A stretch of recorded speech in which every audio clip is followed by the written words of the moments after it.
Hello guys, welcome to Asthana trading school. मैं आशुतोष अस्थाना आप सभी लोगों का आपके प्लेटफॉर्म अस्थाना ट्रेडिंग स्कूल में हार्दिक स्वागत और अभिनंदन करता हूं। उम्मीद करता हूं कि आप सब लोग स्वस्थ हैं, मस्त हैं, व्यस्त हैं और लगातार एजुकेट कर रहे हैं अपने आप को, लगातार नॉलेज गैदर कर रहे हैं आप लोग अपने ट्रेडिंग की दुनिया में, स्टॉक्स की दुनिया में, म्यूचुअल फंड की दुनिया में। उसी क्रम में अस्थाना ट्रेडिंग स्कूल की तरफ से आज हम लोग पहली क्लास जो स्टार्ट कर रहे हैं वो एसआईपी म्यूचुअल फंड की इंडस्ट्री में कर रहे हैं। ठीक है, क्यों? क्योंकि म्यूचुअल फंड से रिलेटेड, एसआईपी से रिलेटेड हम लोगों के बहुत सारे लोग हैं जिनको सिस्टमैटिकली इन्वेस्टमेंट करने में कहीं ना कहीं समस्या आती है। तो सबसे पहले आज हम लोग जीरो से, स्क्रैच से समझेंगे कि ये म्यूचुअल फंड की दुनिया क्या है, ये एसआईपी की दुनिया क्या है। ठीक है, तो हम लोग जीरो से स्टार्ट करेंगे, एकदम बेसिक से। ऐसा लगेगा कि आप लोग एकदम शून्य से स्टार्ट करने जा रहे हैं और फाइनल तक हम लोग पढ़ेंगे। ठीक है, तो सबसे पहले जो आज की क्लास में हम लोग पढ़ने जा रहे हैं वो ये पढ़ने जा रहे हैं कि भैया ये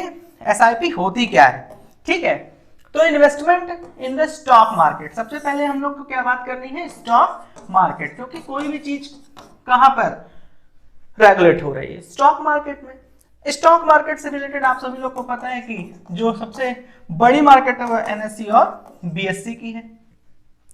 इसी की जो क्लासेस है हम स्टार्ट तो स्क्रैच से करेंगे, लेकिन कुछ कुछ बेसिक चीजें आपको पता होना चाहिए। स्टॉक मार्केट दो भागों में बटी होती है। पहली होती है प्राइमरी मार्केट, ठीक है, और दूसरी होती है सेकेंडरी मार्केट। तो प्राइमरी मार्केट में हम लोग आईपीओ से रिलेटेड बातचीत करते हैं, ठीक है, और जितनी भी उसके बाद खरीदारी होती है वो सेकेंडरी मार्केट में होती है। तो ये बेसिक चीजें हो गई और पूरा हमारा जो फोकस होगा वो एसआईपी पर होगा। ठीक है, ये एसआईपी की दुनिया पे हम लोग काम करेंगे। तो इस जर्नी में हैंड होल्डिंग सपोर्ट के साथ हम लोग आगे बढ़ते हैं। तो सबसे पहला आप लोगों को दिखाई दे रहा है कि एसआईपी क्या है और एसआईपी में हम लोगों को किस तरीके से एनरोल होना है। तो व्हाट इज एसआईपी? ये एसआईपी क्या है? एसआईपी को लेकर के सबसे पहले एस का मतलब होता है सिस्टमैटिक। ठीक है, सिस्टमैटिक का मतलब क्या हुआ कि किसी भी चीज को लेकर के आप अपना एक डिसिप्लिन, अपना एक प्रिंसिपल, अपना एक तौर तरीका, अपना एक फ्रेमवर्क तैयार करते हैं, उसको कहते हैं सिस्टमैटिक, राइट। फिर दूसरा आता है इन्वेस्टमेंट। देखो, इन्वेस्टमेंट का मतलब क्या हुआ कि जाहिर सी बात है कि हम सभी लोग या तो तीन तरीके से क्लासिफाइड हैं। एक रिच फैमिली हो गई, दूसरा मिडिल क्लास फैमिली हो गई और तीसरा लोअर क्लास फैमिली हो गई। ठीक है, लेकिन सभी लोगों को कहीं ना कहीं इन्वेस्टमेंट करते रहना चाहिए, सेविंग्स करते रहना चाहिए।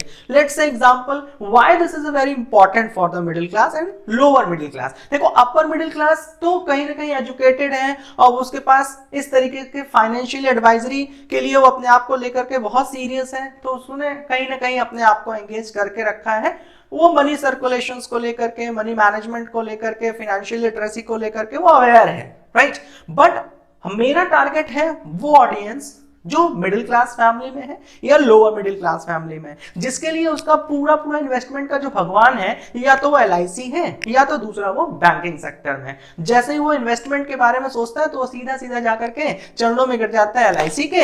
अगर उसके पास थोड़ा सा भी फंड है तो उसको ऐसा लगता है कि banking is the good for, तो आप बैंकिंग सेक्टर में चले जाते हैं। इसके बियॉन्ड वो कभी भी इस तरह की दुनिया में आते ही नहीं। क्यों नहीं आते? उसका दो कारण है। पहला मुख्य कारण ये है एजुकेशन की कमी, इस क्षेत्र में एजुकेशन ही नहीं है, और दूसरा फाइनेंशियल लिटरेसी से रिलेटेड कभी भी उन्होंने अपने आप को एंटरटेन ही नहीं किया, और दूसरा इसका जो प्रोजेक्शन है मार्केट में वो ऐसा है कि ये this is the highly risk zone, ये जो है वो बहुत ही रिस्की जोन है। तो इसलिए हमारा जो मिडिल क्लास और लोअर मिडिल क्लास फैमिली है वो इससे थोड़ा सा दूर हो गया। लेकिन इसकी इंपॉर्टेंस, इसकी ताकत को समझना बहुत इंपॉर्टेंट है। एक बार जो इससे इंट्रोड्यूस्ड हो गया, जो इसकी ताकत को समझ गया, माय डियर, मैं आप लोगों को 200% दावे के साथ कहता हूं कि उसने अपनी लाइफ में एक अच्छी खासी दुनिया बनाई, एक अच्छा खासा रकम बनाया, एक अच्छा खासा फाइनेंशियल फ्रीडम को लेकर के वो अचीव किया। तो आज उसी में हम लोग सिस्टमैटिक इन्वेस्टमेंट को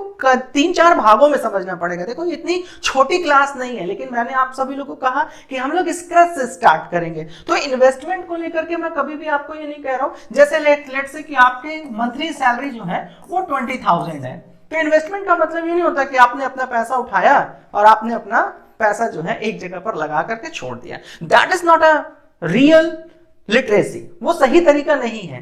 तरीका क्या है कि 20,000 रुपए अगर आपका 20 से 25,000 रुपए सैलरी है तो इसी में आपको ये डिसाइड करना होता है और ये डिवाइड करना होता है कि आप इस रकम को किस किस तरीके से कहां कहां पर प्रायोरिटी वाइज सेट करेंगे। तो क्लासेस को लेकर के आप लोगों को ये सीरियसनेस जरूर होनी चाहिए कि हम लोग जो चीज पढ़ रहे हैं वो एजुकेशन ले रहे हैं फिनांस की दुनिया में, तो जाहिर सी बात है आपका सीरियसनेस होना।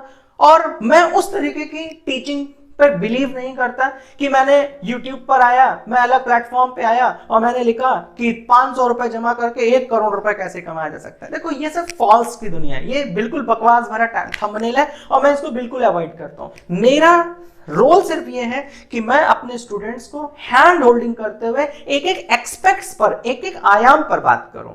लेकिन अगर आप उस चक्कर में है कि 20-22 मिनट 15 मिनट आप अपनी जिंदगी का दे करके सोचे कि आप एक बहुत अच्छी नॉलेज गैदर कर लें, तो we are sorry for it. क्यों? क्योंकि little knowledge is a very dangerous thing. अधूरा ज्ञान सबसे खतरनाक होता है। अभी मैं कुछ एग्जांपल्स ये लेते हुए बताऊंगा भी कि अगर इसको हम इस तरीके से डिस्प्ले करते हैं तो जाहिर सी बात है कि हमारा सब्सक्राइबर बेस भी अच्छा होता है, हमारे पास व्यूज भी अच्छी होती, but literally we are not entertaining that kind of the person. हम उस तरीके के पर्सन को बिल्कुल एंटरटेन नहीं कर रहे हैं जिनको शॉर्टकट्स में फटाफट पैसा बना लेना है और कोई जादू या तिलिस्मी टाइप का कोई काम करना है। मैं आप लोग को एक बहुत बड़ी चीज बताता हूं, बहुत कम लोग जानते हैं कि वो बहुत कम जानते हैं। ये चीज को जरा कहीं लिख लीजिएगा, बहुत कम लोग जानते हैं कि वो कम जानते हैं, लेकिन उसके बावजूद भी वो जो जानते हैं उनको लगता है वो बहुत जानते हैं। तो इसलिए मैं आप सभी लोगों को ट्रिगर करते हुए बता रहा हूं कि फाइनेंशियल लिटरेसी होनी जरूरी है, इन्वेस्टमेंट को समझना जरूरी है। इन्वेस्टमेंट का मतलब ये नहीं होता कि हमारी सैलरी हमारे बैंक में आ गई, 1 तारीख को आ गई, 5 तारीख तक वो धीरे धीरे अलग अलग तरीके से खर्च हो रही है और हमारे बैंक में जो चीज बचा हुआ है हम उसे इन्वेस्टमेंट समझ लेते हैं, जबकि ऐसा नहीं है। इन्वेस्टमेंट में आप समझिए कि सबसे पहला इन्वेस्टमेंट होता है आपकी प्राइमरी नीड, जो आप अपनी जीवनचर्या को चलाने के लिए खर्च करते हैं। दूसरे लेवल पे आपका आता है हेल्थ इंश्योरेंस, मेडिकल इंश्योरेंस। अब यह भी एक प्रकार का इन्वेस्टमेंट है, लेकिन ज्यादातर लोग आप देखते हैं, अगर आपको इस पे केस स्टडी में दूंगा पूरी, क्योंकि मैंने आपको बताया कि इस चैनल पर, इस प्लेटफॉर्म पर हम आपका जीरो से लेके हैंड होल्डिंग कराते हुए फाइनल तक पहुंचाएंगे। अधूरा ज्ञान मेरे को बिल्कुल बिलीव नहीं है। तो यहां जो सेकंड वर्ड आया मेडिकल हेल्थ। अब अगर हम लोग मेडिकल इमरजेंसी की बात करें तो देखो भाई, कोई अमृत पीकर तो आया नहीं है और कोई ये प्रिडिक्ट करके और ये कोई कंफर्म करके बता नहीं सकता कि कल की डेट में उसके साथ क्या होने वाला है। तो हमारे यहाँ पर अगर आप देखेंगे तो इससे पहले जितना भी, अगर आप गूगल भी जाके करेंगे तो आप देखेंगे कि 77% से ज्यादा लोग आज भी मेडिकल इंश्योरेंस अपने नहीं रखे हुए हैं। अब वो क्या सोच के नहीं रखे हुए हैं, या तो उनके पास कुबेर का खजाना है, ये 25,000 उनको लगता है ये 25 करोड़ रुपए है। ठीक, पॉइंट नंबर 1। दूसरी समस्या यह है कि वो अनएजुकेटेड है, वो उस चीज को लेकर ज्यादा शिक्षित या अवेयर्ड नहीं है, इसलिए वो उस चीज को। तीसरा होता है कि हम अच्छी चीजों को इग्नोर करते हैं। अच्छी चीजों को इग्नोर इज द सेंस, जैसे शिक्षा पे खर्च करना है तो हम उसे इग्नोर करते हैं, अपने हेल्थ पे कोई भी चीज हमें खर्च करनी है तो हम उसे इग्नोर करते हैं। हम ये सोच के करते हैं कि वो हमारी प्रायोरिटी लिस्ट में सबसे ऊपर नहीं है। जनरली ये जो चीज होती है ना, वो 20 साल से लेकर के 39 साल तक के लोगों में सबसे भर भर के पाई जाती है। उनको ऐसा लगता है कि अभी 39 साल में, 33 साल 32 साल में वो एकदम फिट तो हूं, लेकिन जिस दिन उनको कभी ऐसा ना हो, लेकिन बाई चांस किसी दिन उनका एक्सीडेंट हो गया और उनको तुरंत मेडिकल इमरजेंसी हुई, तो ये जो उन्होंने अपने जीवन की कमाई का एक बड़ा फंड रखा हुआ है ना, वो एक दिन के अंदर खत्म हो जाता है। उनको अपना घर, जेवर, बहुत सारी चीजें बेचनी पड़ जाती हैं। और ये मैं नहीं कर रहा, ये आप जा करके गूगल पर रिसर्च करके देखिए, आप देखेंगे कि इसका डेटा इतना डरावना है कि हमारे यहाँ पर मेडिकल इमरजेंसी के लिए लोगों का सर्वस्व लुट जाता है। लेकिन हम आपको ये कह रहे हैं कि यह भी आपका एक इन्वेस्टमेंट प्लान है।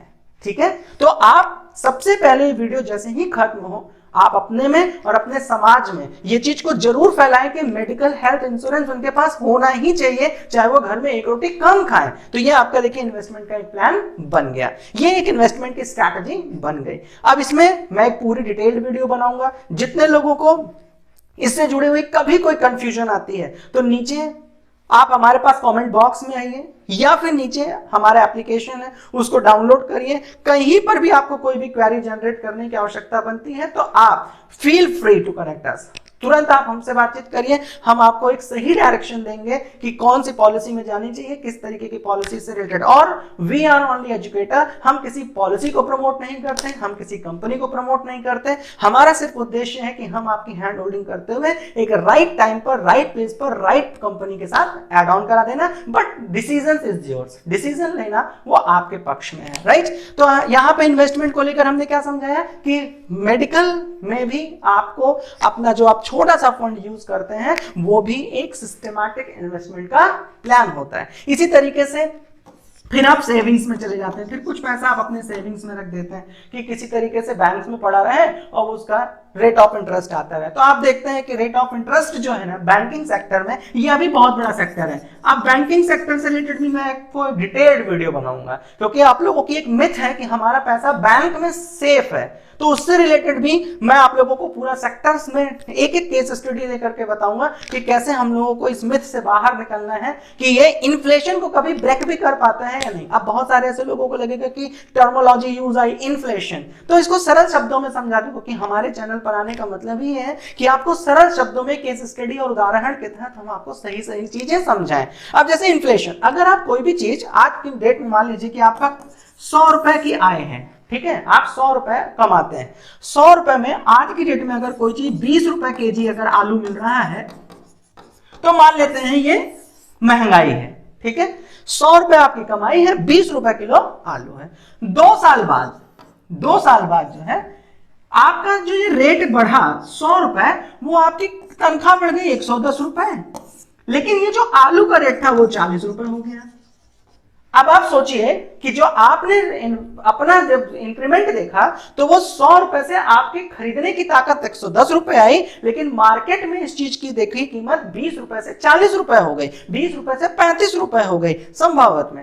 अब आप देख रहे हैं कि इसका रेट ऑफ बढ़ने का अलग है और इसका रेट ऑफ बढ़ने का बिल्कुल अलग है। तो कभी भी महंगाई से आपका जो परसेंटेज है ना वो हमेशा ऊपर होना चाहिए, मतलब महंगाई के बढ़ने की दर और आपके इनकम का दर या आपके सेविंग का परसेंटेज हमेशा महंगाई के परसेंटेज से ऊपर होना चाहिए, तब तो आपके लिए पैसा वैलिड है। अन्यथा आप हमेशा ही लॉसेस में रहेंगे और आपको लगेगा कि 100 का 110 तो हमारे बैंक में हो ही गया, 100 का 10 110 रुपए हमारी सैलरी तो इंक्रीमेंट हुई हो गई, लेकिन आप महंगाई की दर को कैलकुलेट नहीं करते। और जनरली हम लोग इसलिए नहीं करते क्योंकि हम लोग इस तरीके की फाइनेंशियल लिटरेसी प्रोग्राम का हिस्सा भी नहीं है और हम लोगों को हमारा समाज उस लेवल पर एजुकेट भी नहीं करता। लेकिन ये समस्या आज से अभी से ये सॉल्व हो गई और ये आप लोगों का नैतिक दायित्व है कि इस वीडियो को इसे आपको अपने ज्यादा से ज्यादा लोगों में तक पहुंचाए, जिससे वो इन सब चीजों को लेकर अवेयर हो सके। और मैं आपसे फिर कह रहा हूं कि हमारा मेन उद्देश्य सिर्फ और सिर्फ हमारे इस समाज को लिटरेट करना है,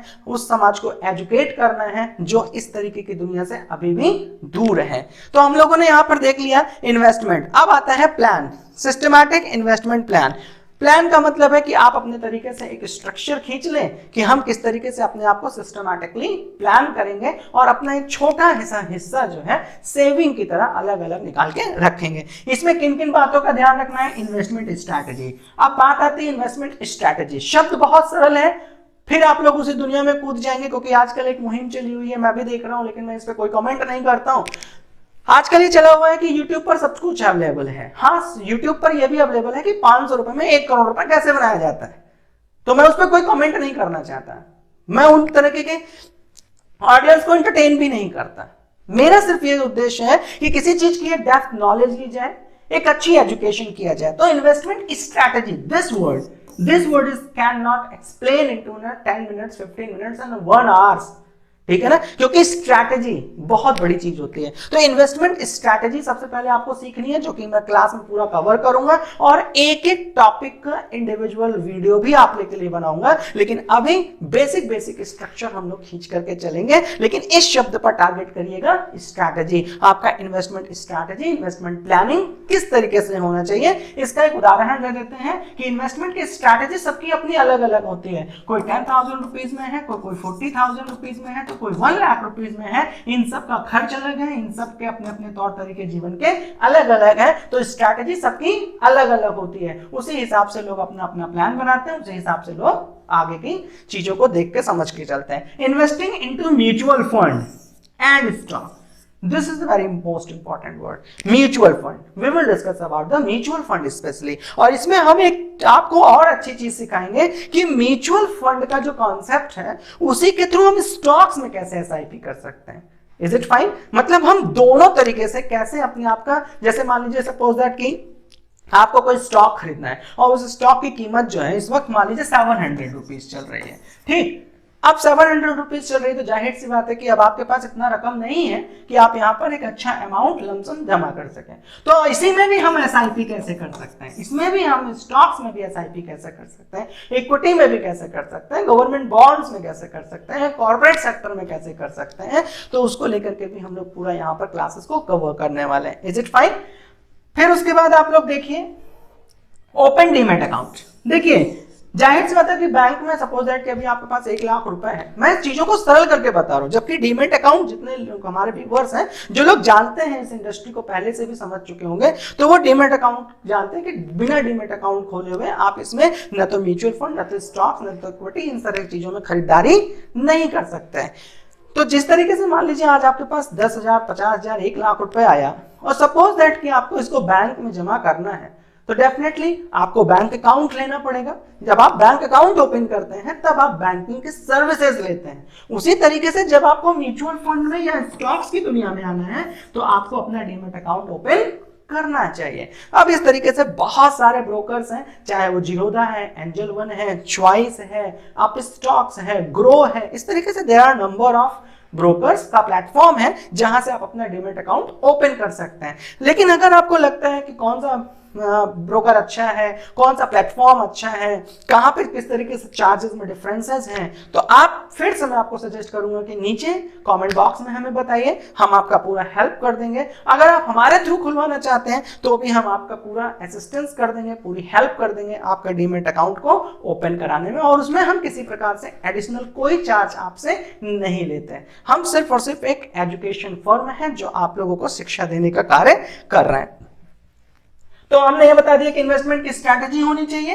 इन्वेस्टमेंट आप म्यूचुअल फंड और स्टॉक्स की दुनिया में करेंगे अभी की क्लास में. डीमैट अकाउंट आप लोग के पास अपना होना चाहिए, तो डीमैट अकाउंट खुलवा लीजिए. फिर आता है नेक्स्ट लेवल कि हम लोगों को यहाँ पे ये चीज सीखना है. ठीक है, अब यहाँ पे जितनी जल्दी हो सके आपको स्टार्ट करना है. एसआईपी के लिए बहुत सारे लोग सही समय का इंतजार करते हैं. ठीक, अब मुझे नहीं समझ में आता ये सही समय आएगा कब और सही समय आता कैसे है. और आप ही कौन सी ज्योतिषाचार्य के बहुत बड़े पुजारी है कि आपको पता चल जाता है कि फला समय पर फला टाइम पर हमारा अच्छे दिन आने वाले हैं. तो भैया सही समय का तो इंतजार बिल्कुल ना करें. एसआईपी के लिए, स्टॉक के लिए कर सकते हैं, आप इक्विटी में कर सकते हैं, गवर्नमेंट बॉन्ड्स में कर सकते हैं, प्रॉपर्टीज में कर सकते हैं, लेकिन म्यूचुअल फंड की दुनिया में कोई राइट टाइम नहीं होता है. सही समय का इंतजार पे आपको नहीं बैठना है. ये नहीं कि हम ये डिसाइड करेंगे कि कब से करें, ये सही समय है, अभी मार्केट ऐसा है. आपको जब से स्टार्ट करना है एज सुन एज पॉसिबल, जितनी जल्दी हो सके आप स्टार्ट कर दीजिए. ठीक है, एसआईपी. फिर आता है higher a mutual fund manager. अब एसआईपी स्टार्ट करना है तो भाई हमें कैसे करना है, तो उसके लिए सबसे पहले जो भूमिका होती है, जब आप डीमैट अकाउंट खोल लिए तो डीमैट अकाउंट खोलने के बाद भी आप एक चीज कर सकते हैं, आप खुद से अपने आप को भी एक्टिवली यूज कर सकते हैं. That is very easy to operate. और दूसरा शब्द होता है कि भाई आप एक फंड मैनेजर जो है वो अपॉइंट कर लेते हैं. जैसे लेट्स से एग्जांपल कि अब आपको एसबीआई का म्यूचुअल फंड चाहिए तो आपके पास दो ऑप्शन है. सबसे पहले अपने ग्रो ऐप पे चले जाइए, आप स्टॉक्स पे चले जाइए, या जो भी आपने ब्रोकर डीमैट अकाउंट खोला है ना वहां पे आप चले जाइए, सेलेक्ट कर लीजिए कि एसबीआई का म्यूचुअल फंड, और वहां पे आप डायरेक्टली बाय एंड सेल करिए. ठीक. और दूसरा ऑप्शन होता है कि आप फिजिकली जाइए बैंक में और वहां पे एक अलग से ही पूरा म्यूचुअल फंड का सेक्शन बना होता है. आप वहां के मैनेजर से मिलिए और एसबीआई के म्यूचुअल फंड में जाकर के उनके मैनेजर से मिलकर के स्पेशली उनके यहाँ पे डीमैट अकाउंट खुला करके काम स्टार्ट करिए. फिर वो अपने यहाँ आपका डीमैट अकाउंट खुलवाएंगे. Is it fine? तो आपको मैंने दोनों तरीका बता दिया. पहला डीमैट अकाउंट जो आपका खुला हुआ है किसी भी ब्रोकर के पास, जैसे लेट से कि आप ग्रो में खुलवाए हुए हैं तो ग्रो में जाइए, एसबीआई म्यूचुअल फंड में जाइए और वहां पे अपनी खरीदारी कर लीजिए. Is it fine? पहला ऑप्शन हो गया. दूसरा ऑप्शन इसमें क्या है कि आप एसबीआई के बैंक में जाइए, वहां पर फंड मैनेजर से मिलिए, वो आपको सारी डिटेल्स देगा और फिर अपने यहाँ पे डीमैट अकाउंट खुलवाएगा और आपका पर्टिकुलर जो आपका एसआईपी है वो अपने यहाँ पे स्टार्ट कर देगा। Is it fine? फिर कहता है choose the mutual fund and plan for SIP. जब आपने मैनेजर चुन लिया, आपने प्लेटफॉर्म चुन लिया, आपने ब्रोकरेज फॉर्म चुन लिया, इज इट फाइन? तो दूसरा ऑप्शन क्या होता है? Mutual fund and plan for SIP. तो जाहिर सी बात है भाई, अब आपने बैंक चुन लिया कि मैं एसबीआई जाऊंगा, आईसीआईसीआई जाऊंगा, तो फिर आपको प्लान भी तो चुनना होगा ना कि आप हेल्थ इंडस्ट्री में जाएंगे ना।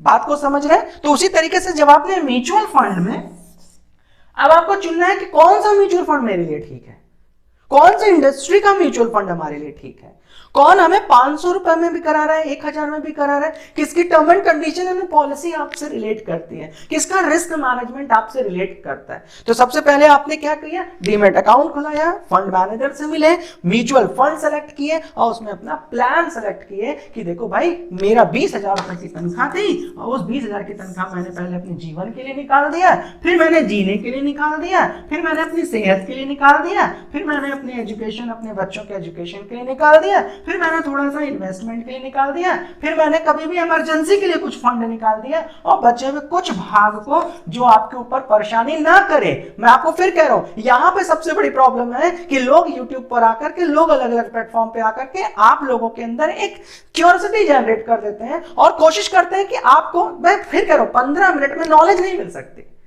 राइट? तो मैंने आपको कहा जैसे एक उदाहरण कि 500 रुपए में यहां जमा करते हुए, 1000 रुपए जमा करते हुए आप करोड़पति बन जाए। देखो, कैलकुलेट करना कागजों पे बड़ा आसान है, लेकिन मैं आप लोगों को जो इंटरेक्ट कराने वाला हूं, जिस चीज को लेकर के समझाने वाला हूं, इसको सुनिए।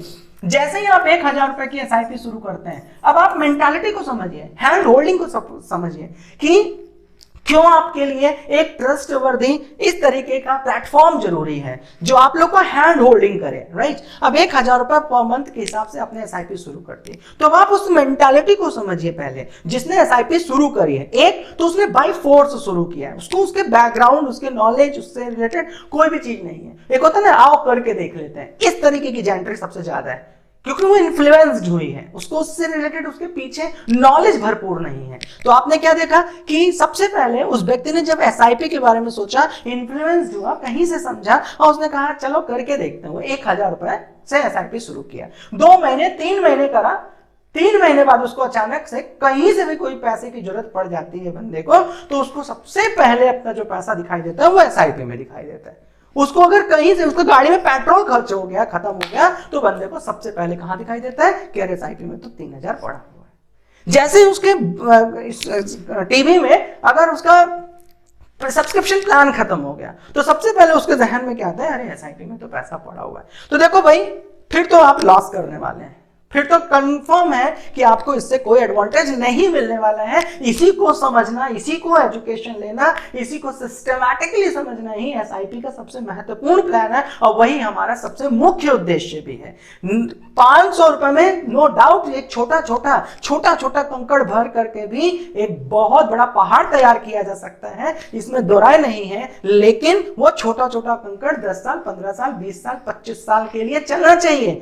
मैं इसका पूरा हैंड होल्डिंग, मतलब जिस दिन आपने एसआईपी की पूरी क्लास पढ़ ली, उस दिन मैं आपको दावे से कहता हूं कि आप उस इंडस्ट्री के बाप हो जाएंगे। आपको अपनी खुद की समझ तैयार हो जाएगी, आपके अंदर खुद से इतनी कैपेबिलिटी होगी डिसीजंस को लेने की। और कहीं पे भी समस्या आती है तो Asthana trading school, ATS family आपके साथ 24/7 खड़ी है, आप हमसे कभी भी पूछिए, ठीक है? फिर आता है पिक एन इन्वेस्टमेंट स्ट्रैटेजी। देखो, मैं बार बार कहता हूं कि कोई भी प्लान, जैसे सपोज दैट लेट्स से कि आपको यहां से दिल्ली जाना है, तो भाई दिल्ली जाना है, ये तो आपका फाइनल गोल हो गया। लेकिन दिल्ली जाने के लिए आप एक स्ट्रैटेजी बनाएंगे ना, एक प्लानिंग बनाएंगे ना कि बाई फ्लाइट जाएंगे कि बाई ट्रेन जाएंगे, कैसे जाएंगे। तो आपने कोई ना कोई प्लान बनाया, फिर प्लान बनाने के बाद आप एक उसमें कैलकुलेशन भी करेंगे ना कि इतना बजटिंग मेरा यहाँ खर्च होना है, इतनी बजटिंग मेरा खाने पे खर्च होना है, इतना ट्रांसपोर्टेशन पे खर्च होना है, लाइक दैट। तो उसको कहते हैं प्लान, इन्वेस्टमेंट स्ट्रैटेजी या इन्वेस्टमेंट प्लान। मैं सबसे ज्यादा फोकस आपके 2 ही जगह करने वाला हूं। पहला, एक राइट म्यूचुअल फंड को कैसे सेलेक्ट किया जाता है, और दूसरा, उसमें बेहतर तरीके से परफॉर्म कैसे किया जाता है, कैसे अपनी स्ट्रैटेजी बिल्ड की जाती है। Is it fine?